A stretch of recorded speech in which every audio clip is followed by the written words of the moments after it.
इस वीडियो में हम रेलवे ग्रुप डी परीक्षा के लिए साइंस के इम्पोर्टेंट क्वेश्चन आंसर देखेंगे और ये वीडियो का पार्ट 1 है और इसके बाद हम पार्ट 2 भी बनाएंगे।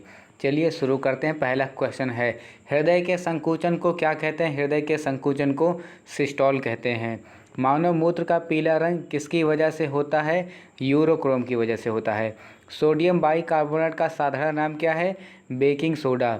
इंसुलिन की खोज किसने की थी? इंसुलिन की खोज फ्रेडरिक बेंटिंग ने की थी। निम्नलिखित में से किसे हरा प्रोटोजोआ कहते हैं? यूग्लिना को कहते हैं। नायलॉन का आविष्कार किस वैज्ञानिक द्वारा किया गया था? वीएच कैर्थार्स के द्वारा किया गया था। निम्नलिखित में से हंसाने वाली गैस कौन सी है? तो नाइट्रस ऑक्साइड है। नेक्स्ट क्वेश्चन है, अशुद्धि मिलाने पर द्रव का बॉइलिंग पॉइंट हो जाता है, बॉइलिंग पॉइंट बढ़ जाता है। हाइड्रोजन की खोज किस वैज्ञानिक के द्वारा की गई थी? कैवेंडिश के द्वारा की गई थी। क्यूसेक में क्या मापा जाता है? जल के बहाव को मापा जाता है। निम्नलिखित में से किस कोशिकांग को एटम बम कहते हैं? लाइसोसोम को कहते हैं। निम्न में से कौन सा रोग दूषित जल पीने से होता है? तो टाइफाइड। टाइफाइड जो है दूषित जल पीने से होता है। पेलाग्रा नामक रोग किस विटामिन की कमी से होता है? तो विटामिन B5 की कमी से पेलाग्रा नामक रोग होता है। दूध का घनत्व किसके द्वारा मापा जाता है? दूध का घनत्व लैक्टोमीटर के द्वारा मापा जाता है। प्लाज्मा झिल्ली किसकी बनी होती है? तो प्लाज्मा झिल्ली प्रोटीन और लिपिड दोनों की बनी होती है। ऑप्शंस ए और बी दोनों सही, इसलिए यहाँ पर ऑप्शन डी करेक्ट आंसर हो जाएगा। ए और बी दोनों सही है।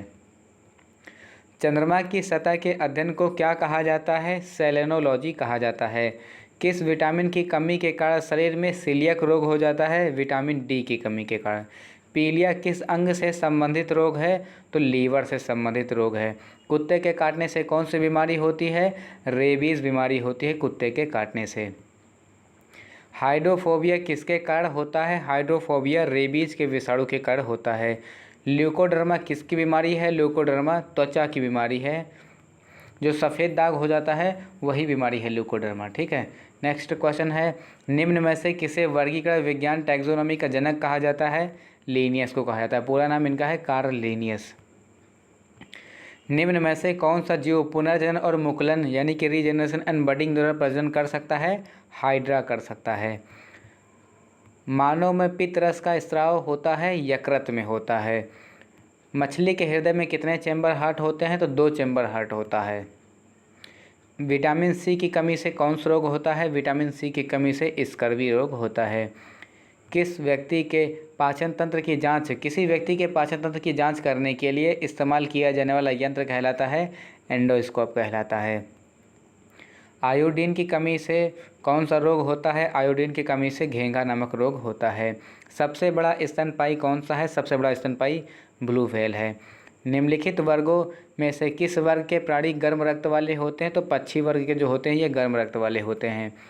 निम्नलिखित में से कौन सा जंतु गर्म रक्त वाला है? तो यहाँ पर जो पक्षी है यानी कि कबूतर एक पक्षी है, ये गर्म रक्त वाला है। ऑप्शन ए यहाँ पर सही आंसर हो जाएगा। नेक्स्ट क्वेश्चन है, पक्षियों में कितने कक्षीय हृदय होता है? 4 कक्षीय हृदय पक्षियों में होता है। निम्न में से किसके अध्ययन को माइकोलॉजी कहा जाता है? कवक के अध्ययन को माइकोलॉजी कहा जाता है। मेनिंजेस में संक्रमण और सूजन के कारण कौन सा रोग होता है? तो मेनिंजाइटिस रोग होता है। मानव मस्तिष्क हड्डियों से बने जिस ढांचे में सुरक्षित रहता है उसे क्या कहते हैं? उसे क्रेनियम कहते हैं। मानव शरीर के मांसपेशियों की गतिविधि को कौन नियंत्रित करता है? तो मोटर न्यूरॉन्स करते हैं। किसके अध्ययन को साइटोलॉजी कहा जाता है? तो कोशिकाओं के अध्ययन को साइटोलॉजी कहा जाता है। प्रकाश संश्लेषण कहाँ होता है? क्लोरोप्लास्ट में होता है। लाल रक्त कणिकाओं का निर्माण हमारे शरीर में कहाँ होता है? अस्थि मज्जा में होता है। लार किसके पाचन में मदद करता है? स्टार्च के पाचन में मदद करता है। वयस्क मानव शरीर में हड्डियों की संख्या कितनी है? 206 है। इन्फ्लुएंजा रोग किसके कारण होता है? विषाणु के कारण होता है। निम्न में से कौन वायुमंडल में ओजोन परत की मोटाई नापने की इकाई है? डॉप्सन है। निम्न में से किसके कारण टमाटर का रंग लाल होता है? यहाँ पर होना चाहता है किसके कारण टमाटर का रंग लाल होता है? लाइकोपीन के कारण टमाटर का रंग लाल होता है। निम्न में से कौन सा विश्व का सबसे बड़ा पुष्प है? रेफ्लेशिया। ये है रेफ्लेशिया की फ़ोटो। और ये जो क्वेश्चन है इसका आंसर आपको कमेंट करके बताना होगा। किसके अध्ययन को साइटोलॉजी कहते हैं? ऑप्शंस ए जीवाणुओं के अध्ययन को, ऑप्शंस बी फसल के अध्ययन को, ऑप्शन सी कोशिकाओं के अध्ययन को और ऑप्शन डी जनसंख्या के अध्ययन को। बताइएगा कि कौन सा ऑप्शन यहाँ पर सही हो जाएगा, कमेंट करके आप लोग बताइएगा। मिलते हैं हम आपसे नेक्स्ट वीडियो में, तब तक के लिए जय हिंद।